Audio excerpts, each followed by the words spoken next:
Tony Stark was not able to build this in a cave.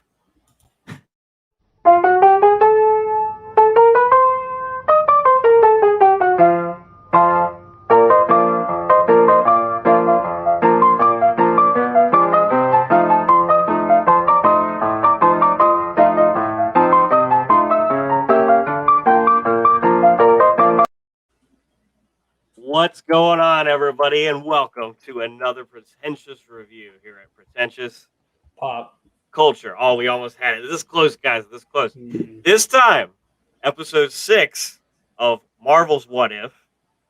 What if Killmonger rescued Tony Stark? And we're going to find out more about that with this review. But first, we got a great show for you today because, of course, I am Justin, the Culture Coyote. And joining me, as always, is the Disney Dad, a.k.a. the Creative Native, a.k.a. the Food Blogging, IKEA Assembling, Disney Grizzly himself. Keep it up, keep it up, keep it up. Lucas. And we're already on episode 6, and it just seems like this show's been out for 6 weeks, right? Like, isn't that crazy? Like, we've really had, this year has just gone by. It's already September.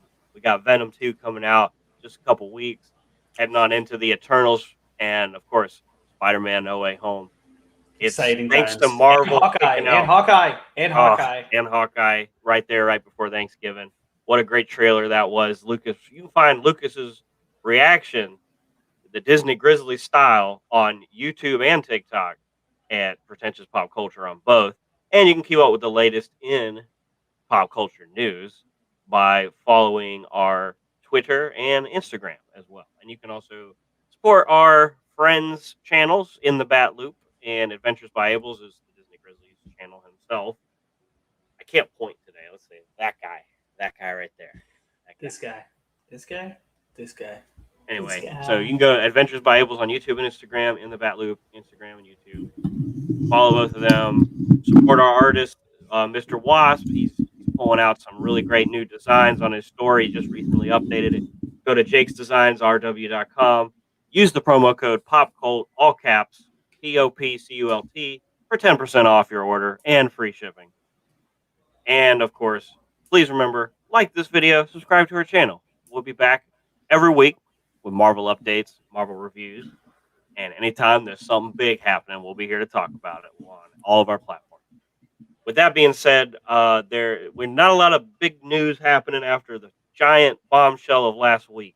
We really only got some tragic news with one of my favorite comedians, made famous by SNL, Saturday Night Live, Norm Macdonald, passed away after 9 years of battling cancer.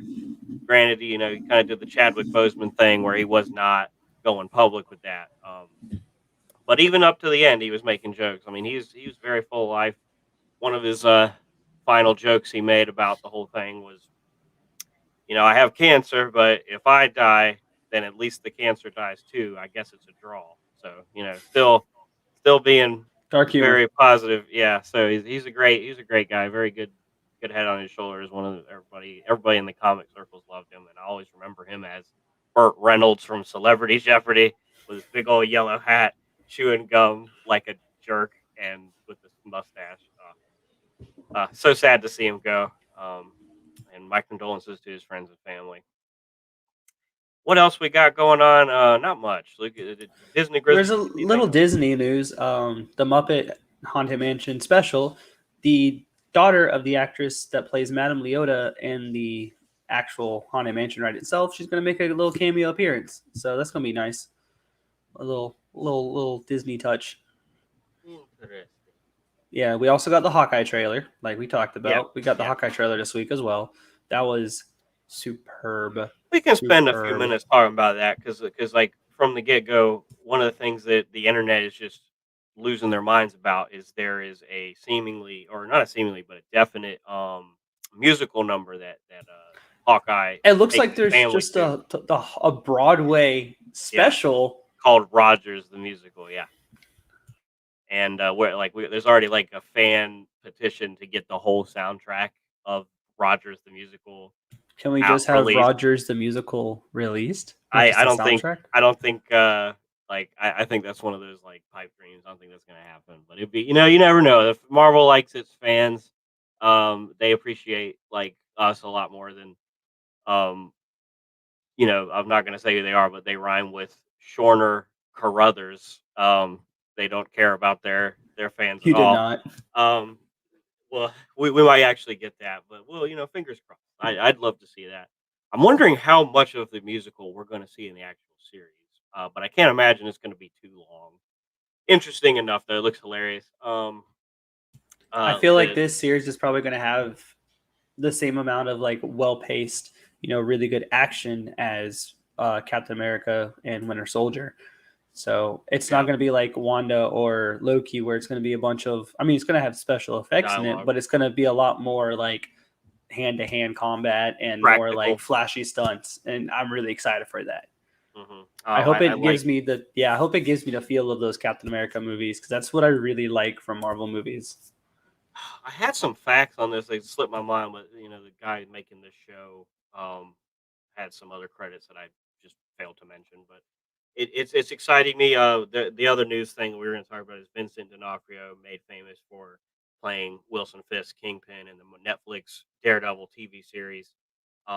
There's been rumors that he's appearing in Hawkeye. He's of course shot those rumors down.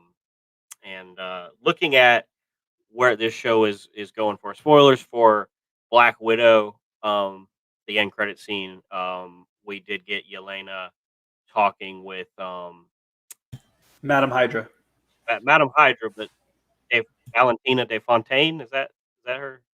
So recruiting her to go after Hawkeye or Ronin, technically in his Ronin outfit. So presumably we did not see her in the trailer, but presumably Yelena will be going after either Kate or Hawkeye, and probably Kate because they trailer. Who's in the That run? would be so great. That would be so great because I still remember sitting in the theater with you when that end credit scene Just came rubbing on, it in. Yeah. and I'm just rubbing it in the wound, the rubbing salt in the wound because this man next to me right here, he kept I'm a telling cynic. me, he kept telling me ever since the Marvel shows came out and the Marvel movies that Marvel movies were getting ready to come back into play. He was like, the TV shows and the movies aren't going to be going hand in hand. You can watch these without watching the others. And I look at this man and I'm like, you're wrong. You're going to be 100% wrong every time, back and forth, back and forth, back and forth. In So my defense, finally, I was 50% re-quoting Kevin Feige, his own words, not mine, but I believed him, and that was a mistake. but then Madam Hydra appeared in the end credit scene for Black Widow, I'm so and happy to be wrong. I turned to Justin, and I'm just like, My philosophy with this is I try not to do what the internet does, especially after having my heart broken with WandaVision, but I try to set my expectations very low because there's a small chance I might be pleasantly surprised. And speaking of how Certainly was. shows that are now on Disney Plus becoming a major part, you have to watch them to know what's going on in the MCU. I think it's a perfect way to segue into this episode because I think this is how they are bringing the name Black Panther back into the MCU with Chadwick Boseman's death. This is our new Bozeman. Black Panther. Bozeman. My bad. Don't I speak ill of think the dead. I think this is going to be our new Black Panther after this Well, episode. I don't see how you would think that. I do. So let's go into this episode. Well, why don't we go ahead and go into it? Full spoilers. We're not going to beat around the bush because it's on Disney Plus. If you don't have Disney Plus yet, you're probably if this is episode 6, if you haven't seen it already, I mean you're just not keeping up with What If. I mean, understandable, but watch this later. Okay, to address this thought before we talk about the episode, I immediately address what Lucas just said. The biggest surprise of this episode: Killmonger, not a good guy. Set it up like he's a good guy. He didn't last very long because these are short episodes, but he ended up being a really bad guy, like a really, really bad, really, really, really bad guy at the end. So, do you think that version is the new superhero Black Panther? I don't. He's doing everything. He's doing everything wrong for the right reasons. like he was doing in the original Black Panther movie. He's a sympathetic villain. Like he went through travesty all of his life, suffering. What Like does that have to do with him replacing T'Challa? because to me, the you know how they have to that we don't have him anymore, and they said they weren't going to bring back another actor to play T'Challa. So moving forward, a lot of us are speculating it's going to be Shuri, or people thought Killmonger is going to come back. And with this episode, and knowing that Peggy Carter is going to be in Multiverse of Madness, there's no, there's rumor, but rumors. We know the actress is in it, but we don't know that this Captain Carter is in it. If she's in it, there's no reason to think that since the multiverse is a thing now and, starting to meld together, there's no reason to disbelieve that this could easily be the new Black Panther. Because he is the Black Panther. But he's a villain. He's a bad guy. He's not a good guy. And regardless of his reasons, yes, he killed Tony Stark. He killed innocent people. He is a bad guy. At best, an anti-hero, but at worst, I think he's a supervillain. He betrayed the trust of everybody. And at the way this episode ended, Shuri and Pepper going after his butt. So he's a bad guy. He's not a good guy. I'm just making a speculation, of course, but then again, reason to have plenty of time between here and there for him to go the path of Loki, have that redemption, be confronted, deal with some consequences, and then but like the reason I don't think that's going to happen is because we only got 3 episodes left of What If. Mm-hmm. He's not in Spider-Man. He's not in Doctor Strange that we know of. Is that enough time for him to go through that redemption arc, or is this next movie just going to be about that redemption arc? And are they really going? Yeah, I mean, I'm open to anything, but like, are we going to get the redemption arc with Namor? Because Namor is confirmed for Wakanda Forever. So I don't think there's enough time to do it justice. But if they're willing to do that, I like Michael B. Jordan a lot. I would be absolutely thrilled to see him don the suit. I think he would be perfect. But I would want him to keep that episode. He's a bad guy. I want him to keep the black and gold suit, though. I do like that black and gold suit. It's dope. It is. I like both of them though. I like his a little bit better. It would be a little like it wouldn't bother me, but I could see how it would bother other people for someone else to wear the purple and black Black Panther suit, considering that's like his thing. Because even if Shuri wore the Black Panther suit, even if it was similar, it would be a female version of it. The only other reason why I'm saying he would be taking the mantle of Black Panther now as well is because all of the heart-shaped herbs are gone. The whole thing is burnt. It's a comic book. They can bring them back. They can go to different. I know, but like, if you keep with continuity, past events, continuity, the heart-shaped herbs are gone. So theoretically, you can't have a panther anymore. So the only way you could have a panther is from another universe.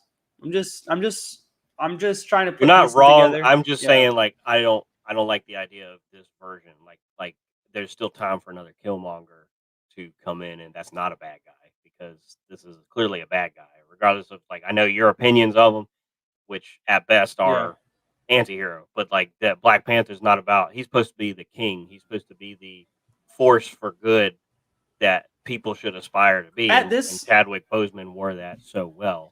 So I don't like the idea of Black Panther being a radical Magneto-esque, ruthless killer. I like the idea of more of like a Captain America, like in the form of a Wakandian, person. So I agree with you about the redemption arc. Like Killmonger, he's not like Thanos style bad to me. Like Thanos was definitely more of like, he was a tragic villain. No. He was we sympathize with Thanos because we realize that if half the population just disappeared, it would fix a bunch of problems, but cause a bunch of new problems.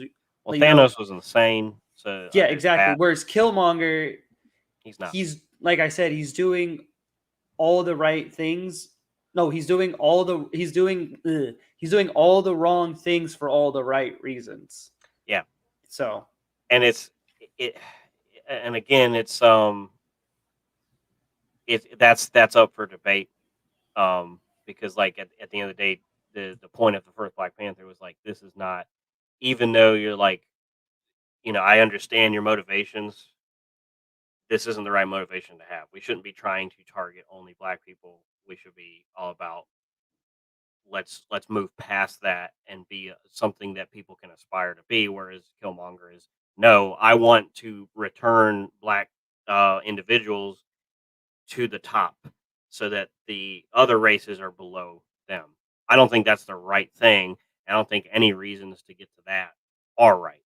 I understand. I sympathize with his motivations because of um the turmoil and our suffering that his demographic in particular went through at the hands of other demographics.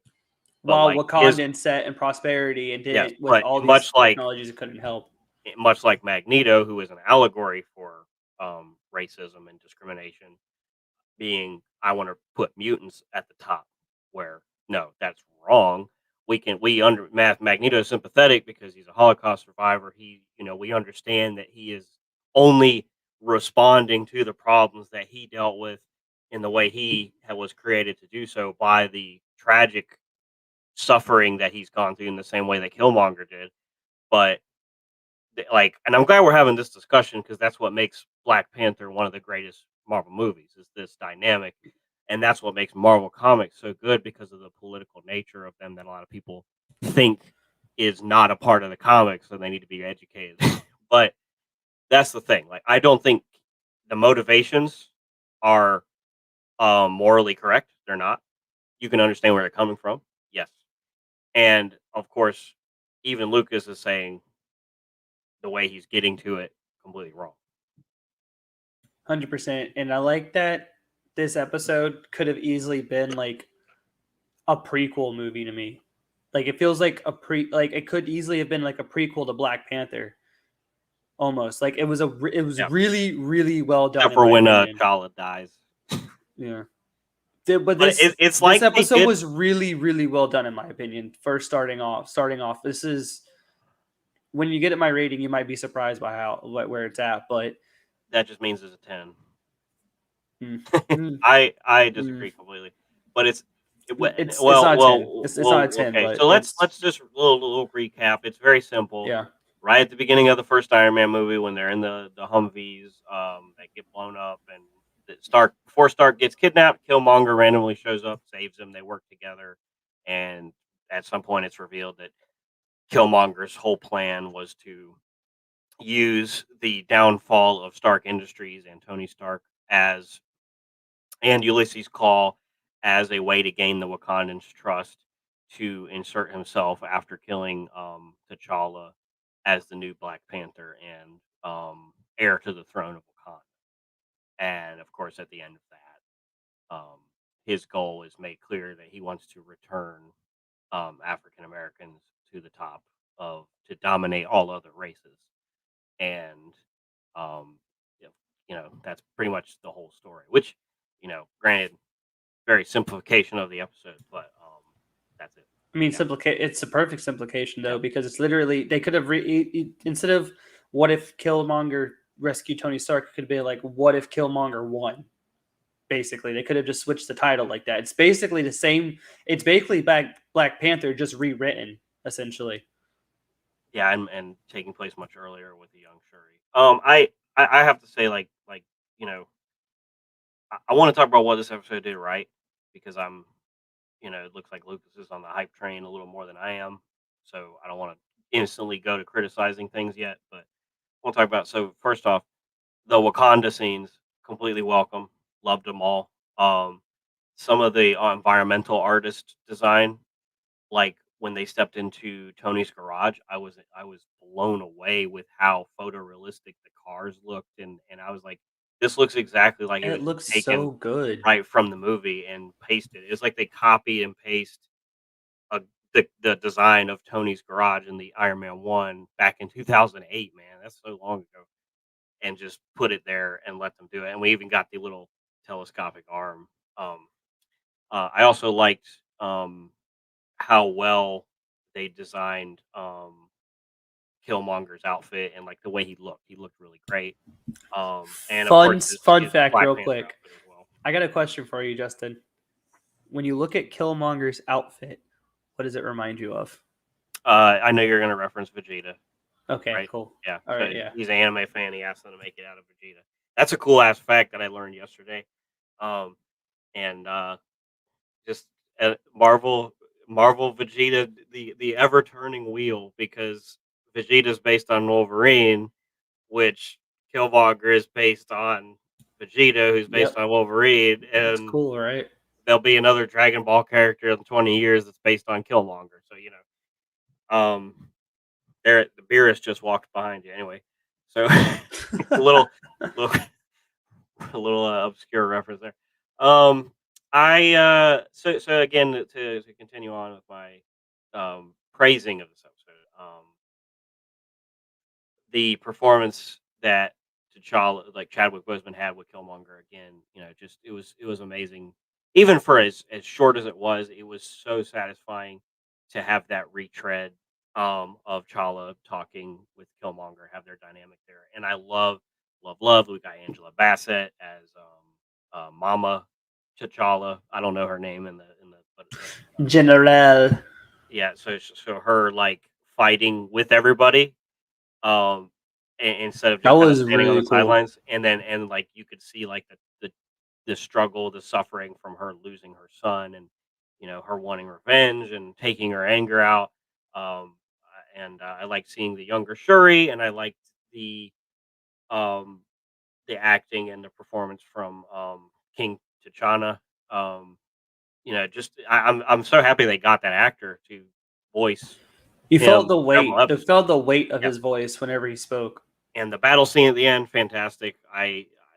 Probably some of the best action, if not the best, in the I whole mean, this series. whole episode had I love fighting amazing with spears. fights. I love spear fighting. Okay, so that's like my praise for the episode. Lucas, before I start to pick it apart, do you want to? Fight scenes in general, I loved every ounce of it. I think it's got the best fight scenes I think so far for the What If series. Only seconded to the first episode with Peggy Carter and how everything went down with her fight scenes. They looked very Yeah, it was all dynamic. original. It was it Exactly. like we talked about episode 2. Sorry to cut you off, but like episode 2, a lot of one-to-one redos, like for the sake, which is cool, and like yeah, like they're doing this again in the same framing, in the same camera angles, in the same shots, different scenario. Cool. Not as fun as completely new Completely new. and creative choreography and Yeah. animation, which Captain Carter gave us. Which definitely, I think the Black Panther stuff's better because Captain Carter just looks like very. I know she's a cartoon, but like very video game cartoony where she's throwing Yeah. motorcycles 500 meters in the air. And then But this one this was much more grounded. yeah. I really liked the concept of Killmonger being that double cross, triple cross, quadruple cross to get what he wants. That was a big surprise. I thought he was going to be a good guy, and when I was too, turned, because that's I was what like, because the Watcher at the beginning of the episode, it's like the tragic villain becomes the hero, mhm. or has a chance. The villain has a chance for redemption, or however he worded it. I was like, okay, so we're gonna get. That's what started making my head turn about. Okay, so if the What If is canon, so that means Black Panther's coming out, et cetera, yada yada. Like this is how it's gonna tie in, possibly, and have our new Black Panther. But then as the episode goes on, you're just like, oh no. Like Yeah, as and, he's and it just was fun kind of waiting after he did his initial betrayal. It was like, is he going to betray Tony too? Is he going to get away with the Panther? And it was cool because you're like, oh no, Tony's too smart. He would have figured that out. And of course, Jarvis would be filming the whole thing basically, and of course Tony would respond, and of course this Tony had not gone through the cave like very speaking to the allegory that I'm kind of just realizing as we're talking, Plato's cave, very allegorical of Tony's journey in the first Iron Man. He has to change his way of thinking yeah. to This Tony was empty the dark cave. still very egotistical and couldn't Yeah, like break out of his own head he essentially was the whole time. no match for Like Killmonger. It was cool to Tony see also from Don Cheadle in Iron Man 1's storyline. you know, Fuck. say they should have got Terrence Howard back as a variant. That would have been funny. Tragic. Yeah, I mean, But they didn't do it with Edward Norton either. I think Tony after Age of Ultron would have been able to like finally like realize what the heck was going on with Killmonger and everything around, like what his intentions were before they even came to the surface. If this had happened a little bit later down the road, but I really enjoy the story that they told. I like a dark story, like I told you. That's why Doctor Strange is so high on my list, and Doctor Strange isn't one of my like go-to characters, but that's why Which that episode was at the another top of good my list. another good fight scene, but just not like choreographed very well, not like fighting. Was all the magic Yeah, usage. but One of the very other different. reasons why Yeah, that was so high up on my yeah. list. But this is So another dark story. yeah, It is. It's a very dark story. Now, if they had, I just want to make a little comparison to the other dark story that Avengers done besides like, because I don't consider the zombie one a dark story. That's more like a comedy to me, right? So what if there was no more Avengers, the one where they all died? That's a dark storyline, but it wasn't done well. So what? Why could they do these two good stories that are dark storytellings, grim, gritty, very very hard hitting, but you miss the beat on that other episode? I It's a think it has little a nerving to lot to me. do. I think it has a lot to do with pacing and showing us consequences that have weight. This episode, like the Doctor Strange episode, weightiest consequences thus far because you see the struggle, the suffering that Strange wroughts on everything and everybody he knows, plus Christine reacting to his horrible disfigurement from as a result of his hubris and terrible decision making. You get to see that, and it's all quick, but with the Avengers dying, it's like what happens is predicted to happen. It's not like something new happened. It's like, yeah, Loki won, you know? So it was, it wasn't like anything we didn't expect. And at the end of that, there was still hope with Captain Marvel coming back prematurely, and it's like, oh yeah, Loki's gonna be toast because Captain Marvel's gonna walk the floor with him because she's so OP. And so you're not really worried about it. Plus, it's just so quick and comical that it's like, who cares? None of this is gonna matter in the Exactly. long That's why I run. said they No missed a stakes. really good beat on telling a Yeah. really dark hitting story with that storyline. But you've nailed it with these two other ones. Hmm. Like, granted, this one, Thank you, Lucas. My critique is, I appreciate it. yeah. Granted, this one there was like there was a couple quips in here and there because of Tony, but that's about it. But it comes par with the character, even though it wasn't Robert Downey Jr. playing the character, which I could tell 100%. But he tried. The guy who voiced him tried. He tried his hardest, and you know what? I give appreciation to that. But that was only the thing that was like funny in this whole episode was like Tony Stark being like Tony Stark is whatever he says. It's not even like ha ha ha ha funny. It's like ha I got a chuckle out of me. So dark, hard hitting, and animated television show. That's how you get me. All right, before I pick at it, um, anything critiques, complaints?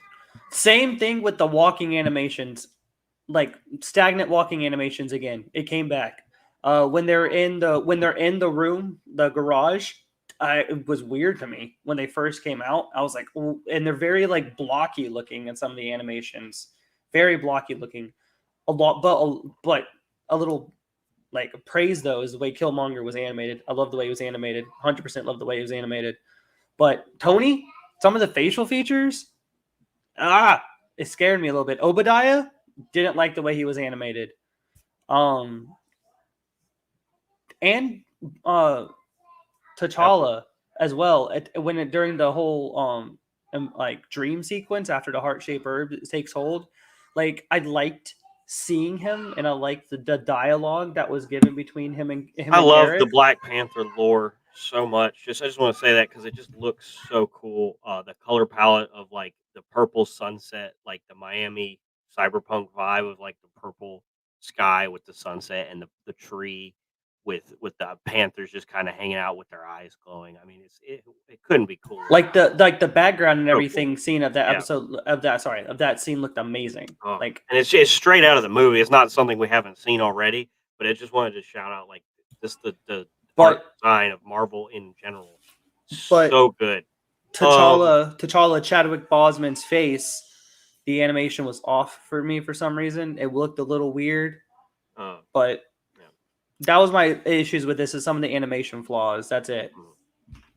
All right, a couple more praises that I didn't mention because I did just to specifically go over the environments. Like I already talked about the garage scene. Um, so here's a complaint.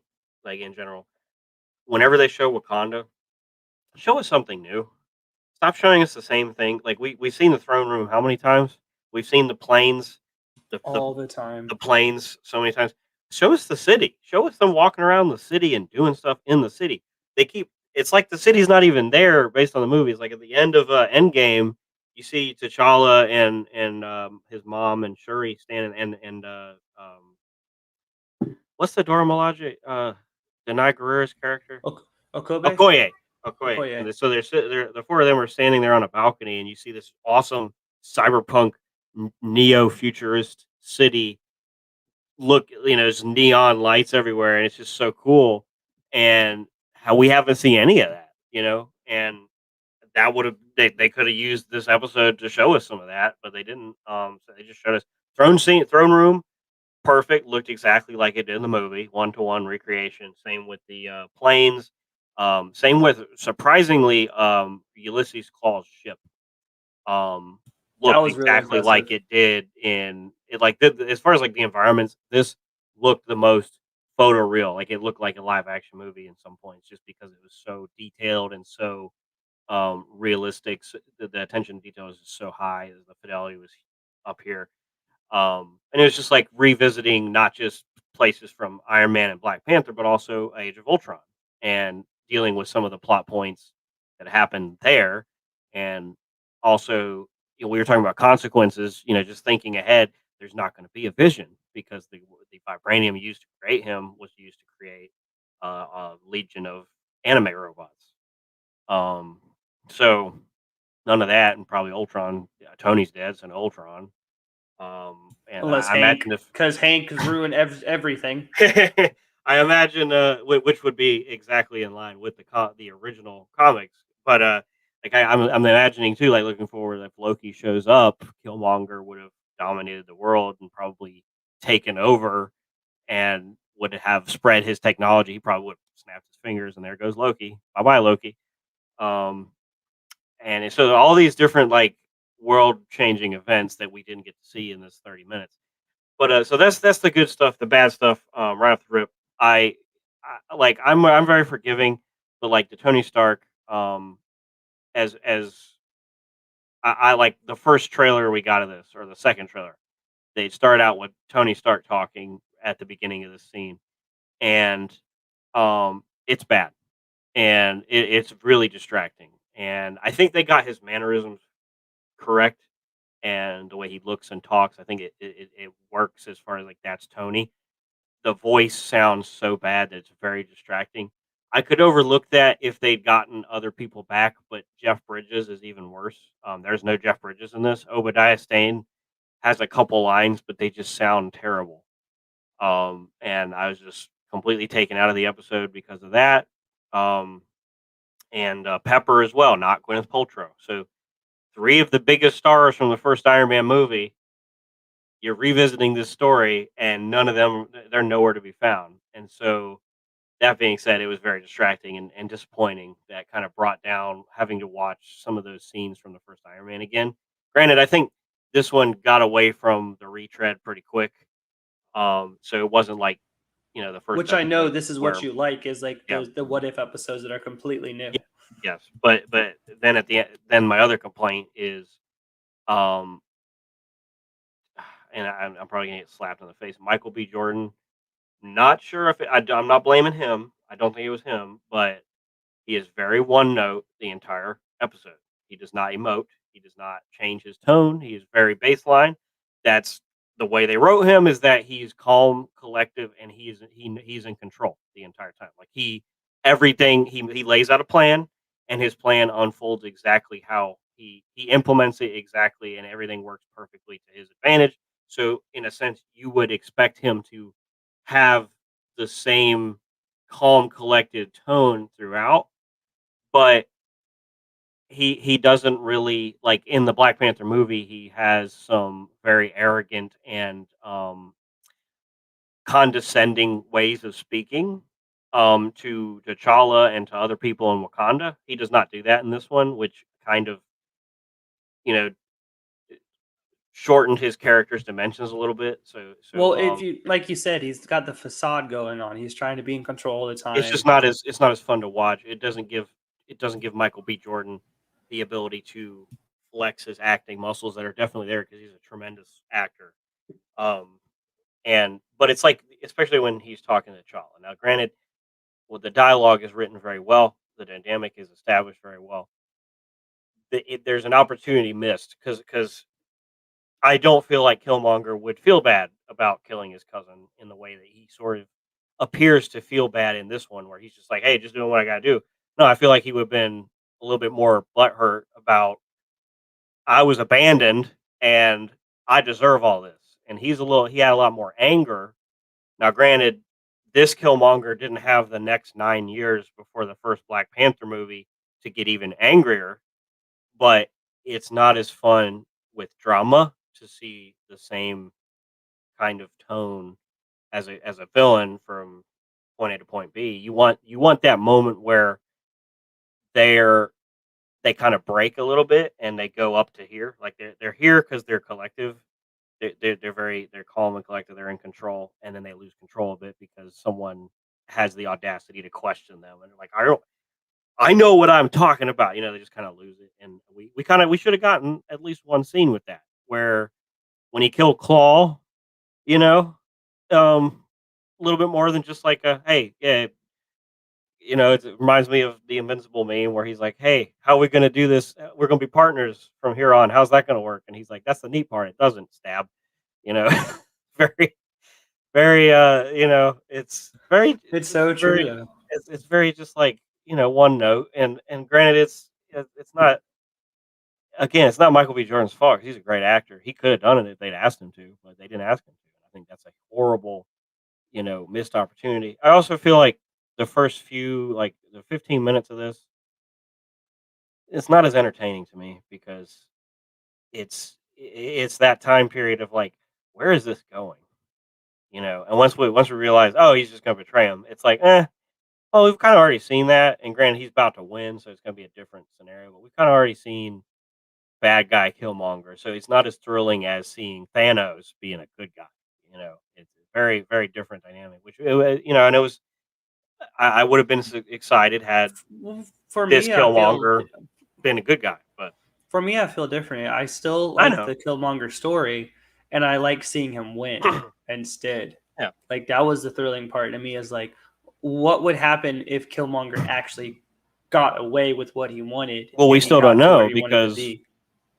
we only got like the episode ended with that point. Like he won and then credits. So it was like, okay, well, I'm more interested in what happens as a result of that, not how he got there, because he could have gotten there in the first Black Panther had he just defeated T'Challa, and it would have been the same outcome. Granted, Tony Stark would have been alive, Ultron would have been a thing, and all that. But I'm surprised Martin Freeman wasn't in this episode too. That was kind of, the Yeah, that's agent weird. from Yeah, that's a uh, little weird, isn't it? Happy was, but I don't really remember him.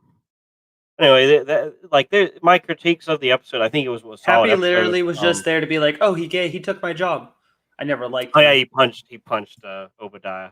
Oh yeah. Another thing. So two other complaints. Um, I like it story wise, but like scientifically, it makes no sense that a vibranium suit that absorbs vibrations would be taken down by a sound gun, a sonic gun, where sound is simply vibrations. So you would think that the Black Panther suit would That simply was like the absorb first issue sound. suit. It wasn't the suit that he got in Black Panther. Oh, that's okay. So Shuri made that when she was like a lot older. Remember Oh, remember okay. the suit he like So he that's like a goes to ceremonial the. suit and less of a technological savvy suit. So you have the suit that we saw in Civil War the first time we Yeah. saw Black Panther. That's the suit we saw. Where Okay. in Black Panther, the Fair. purple, the more purple suit, yeah. Fair. I like that's plot hole filled. And then the other thing is I hated how cringe it was that um uh Killmonger, whose name, what is his name? Like, I know it's Michael B. Jordan, but what is Eric Killmonger? Killmonger. Eric is no, Killmonger's a nickname. He said, is his last name Killmonger? I don't think so. I just know him as Eric Killmonger. It works for me.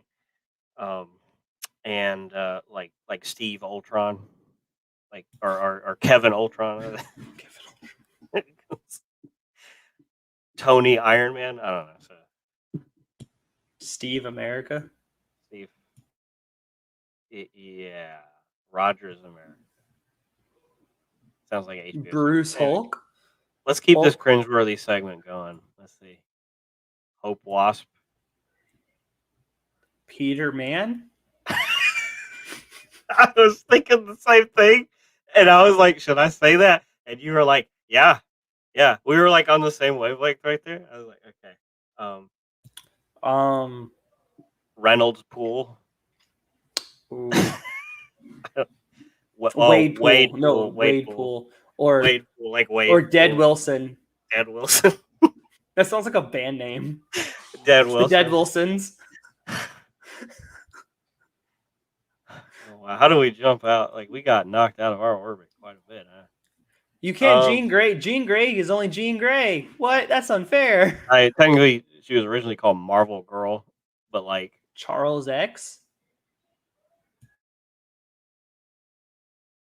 Wheels. That's what Logan called him all the time. Hey, is what's Professor Xavier's arch nemesis' name? What? Stairs. He's done. I forgot what I was saying. So okay, critiquing. I don't like how Killmonger, when they're having the press conference, there's a dangerous terrorist standing next to Tony that Killmonger knows about, and he's got this room filled with. Now, granted, of course, he's a villain at the end. He's revealed to be a villain, so it makes a little more sense at the end. But like in the scene, it's very jarring how he just kind of lets Obadiah talk to Tony when Obadiah at this stage could hit a button and use some kind of Stark tech to kill everybody in the room and get away. It just doesn't seem like a smart move.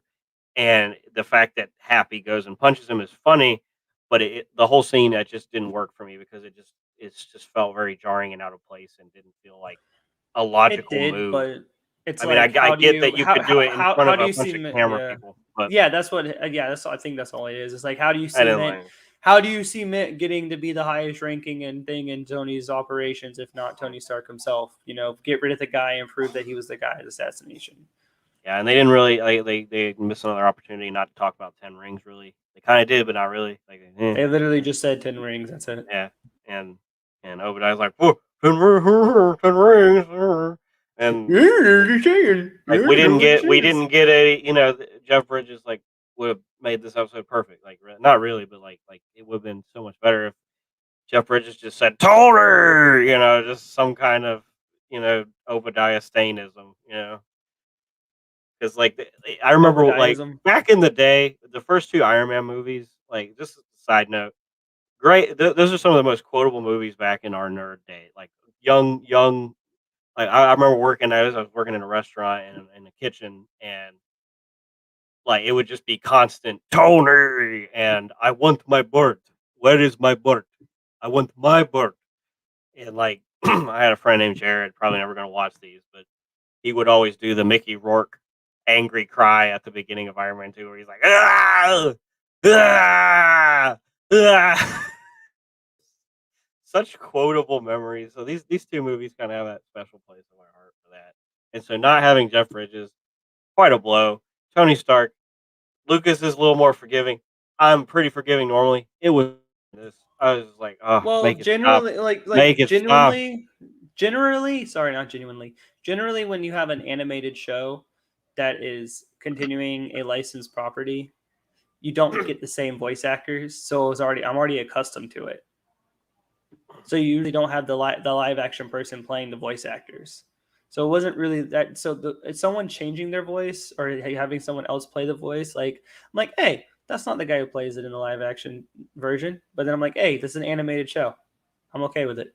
It's not that you're wrong, because I agree and I understand that, but like there's a difference between um going from Batman the movie, like the live action movie, to like the Arkham games where you have really great voice talent doing their own versions of the characters. Granted, they're not the same universe, but Very obscure this reference. Iron Man felt like the kind of actor you hire for a Lego Marvel game. Not like a I mean, adult you're right. cartoon. I was just Like gonna it make the just compare. I was just gonna make like an obscure reference because, like, so you got Men in Black, right?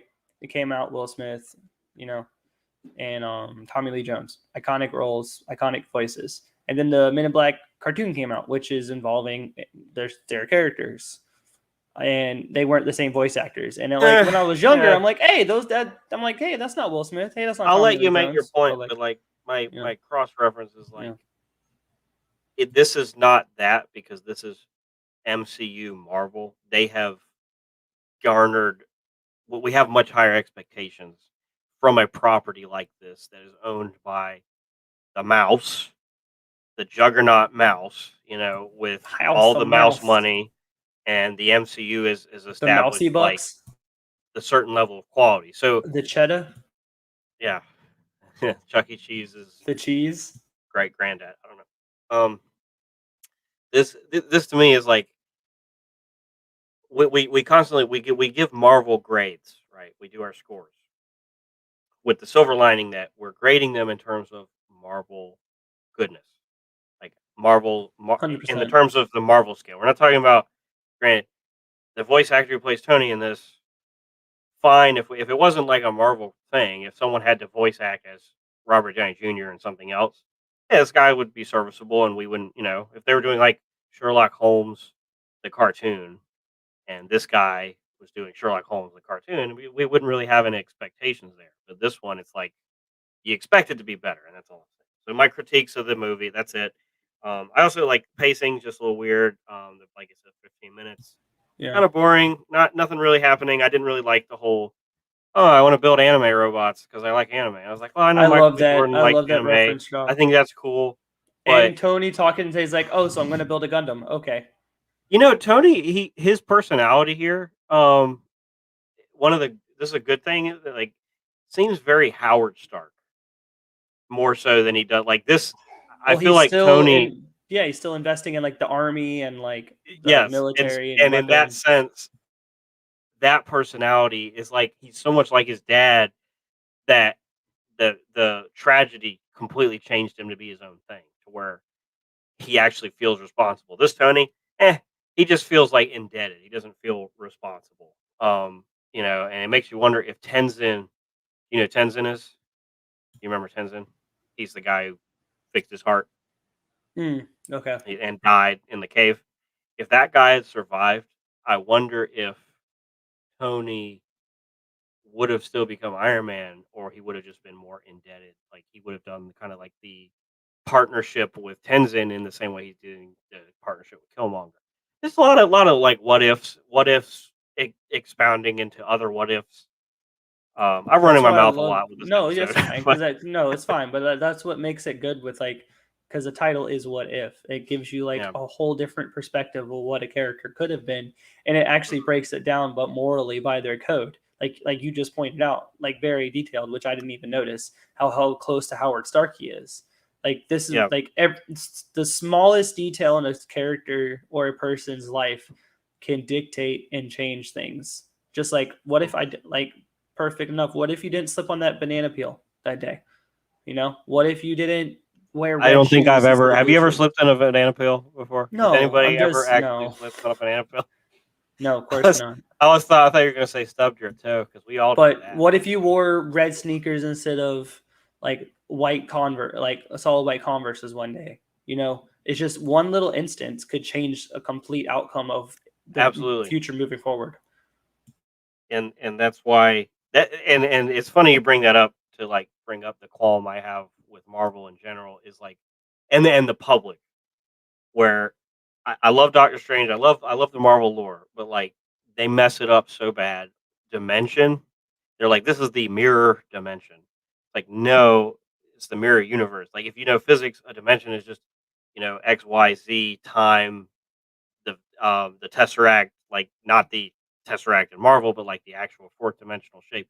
Dimensions are very specific things that we know what they are. Universes are things that happen where reality exists in a different way. And I know dimension is in the colloquial a lot easier for people to like grasp. Oh, this is the a dimension where Black Panther was killed by Killmonger. No, it's a universe. These are all different universes. There's an infinite amount of universes in real life, and it's eh. There's no telling like what this is going to do. It's kind of like the whole dinosaurs being made in pop culture without having feathers. It's like a lot of these like misnomers, like people not getting it right and getting the wrong idea by it. So that's one of my issues. But in general, I'm being rambly today. No, Uh, you're good. You got a lot more insight but today. it's I'm it's coming. If anybody noticed, I look a little tired. It's been a long week, and I'm sorry, but we love everybody who watches our show, our lives. So we got to keep up to date because we didn't want to do a double feature again.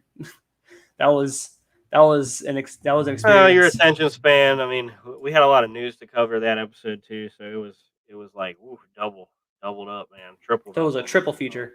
Um, and so like bottom line, rank it. We gotta score it. I'm gonna give this one. I think the lowest score I've given was a 6. Right. I I think I think so. gave Captain Carter a 7. I think this episode was better than Captain Carter. This is definitely not a feel good episode where Captain Carter was. Um, this to me, I didn't really think ahead of time. I'm gonna give it an 8.5. I'm gonna go into the mid range and give it an 8.5. I don't Hmm. think it's a 9. I'm not gonna take points off for the talent that they got. It's huge. It makes me not want to rewatch the episode, but at the end of the day, despite their talent not being there, doesn't change the writing, doesn't change, what actually is going on and where it ends up and kind of the subject matter. And again, I would give it a 9 if it wasn't for the completely not Michael B. Jordan's fault baseline performance where he's not really changing his tone and personality at all. I would give this. I don't like the half points. I'd probably give it an 8. I don't like him either, but I just can't give it a 9. But I don't want to I'd give give it it an 8. a. Okay, well, Yeah. do we have any other point fives on this? Because I know we're not supposed I to change our haven't. scores, I but if haven't. if I you don't want know. us to, nah, because we're gonna need them at some point. So I'm gonna leave it at 8.5. I gave it Yeah. better than you. That's interesting.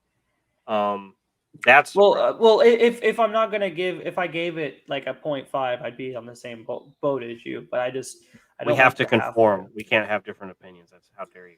Um, Fine, Justin. It's an 8.5. I'm kidding. I'm kidding. Jesus. No, officially, Uh, guys. Officially, guys. 8.5. Here, listen. Me and Justin have the same score. Don't worry. we disagree though sometimes. And we're not just here to agree on everything, which you can see by our ranking. Which I really wish we were creative enough to throw a graphic up here because where are we at? This is 6. So Yeah. my number one, obviously number 2, T'Challa Star Lord. Number 2 would be zombies. You said zombies last time. Zombies. So T'Challa Star Lord, zombies. This would be number 3 for me. So it beats Doctor Strange for you. Yes. Um, and So then because Doctor it's Strange. Doctor Strange, and then Captain Carter, and then that horrible nonsense of the Avengers being killed. That's like at number 9. That's like bottom tier. You I know don't this is ever gonna. want to You watch. you know that's gonna be the last one. I don't know. I mean, the next one could be garbage. I think the next one is Thor, Party Thor. Then again, I might change my rankings next week because I'll have a little more time to think about it. But as it stands right now, that's where I'm at. The Doctor Strange one, I don't know. I guess I could go either at any given day. I could probably switch Doctor Strange and Black Panther. I think I'll watch the Doctor Strange one again. More likely to do that than I am to watch this one again. But both of these are like really good storytelling. Like this is what I want out of What If. Like not as executed great here, but the story is better. There's a lot better character development and growth and consequences than just Doctor Strange wants to bring back a lady he loves, and you feel for him, but it's a very straightforward story. Anyway, moving on. What's your ranking? Doctor Strange still at number 1. This one at number 2. Zombies at 3. Star-Lord at 4. Carter at 5, and Avengers Dying at 6.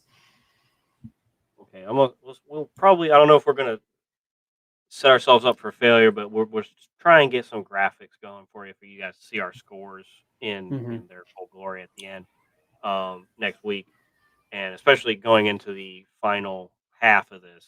Now that we have a bigger catalog, and I think once we're done with this, we'll end up ranking the MCU as a whole for 2021. That'd be really fun to do. Yeah. Starting with Phase 5, which will be really easy because we kind of already done with up to Loki. We haven't done Shang-Chi. We haven't done. There's a really over on Adventures by Abel's. If you guys want to look, me and my wife Carla, we did it back when I was like new on the block editing videos. We did a full on ranking of all the MCU movies because we watched them in chronological order. Had a really fun time with it. The only ones that are on there are the Spider-Man movies because we don't own them, and we watched everything through Disney Plus at up to the time. So if y'all guys want to go check out that ranking, it's over on Adventures by Abel's. All right, and please remember to like this video, subscribe to all our channels and content. Thanks for joining us with Pretentious Pop Culture. Still almost there. Almost there. We're edging it out. We got to get Grizzly's attention a little bit. Got to give him a little wink first or something. Or be like, hey, pot of honey. Give him a honey jar with like Mickey Mouse ears on the honey jar. Anyway, that's what you want me to do? Did you just kiss me or the audience? Was that a kissing face at me or the audience? You never know. I don't want to be kissed by a bear because I saw the Revenant. Oh, not good. That was a yamete. Anyway, thanks guys. Until next time. Until next time. Bye. Wakanda not forever. It's gone. Wakanda's gone.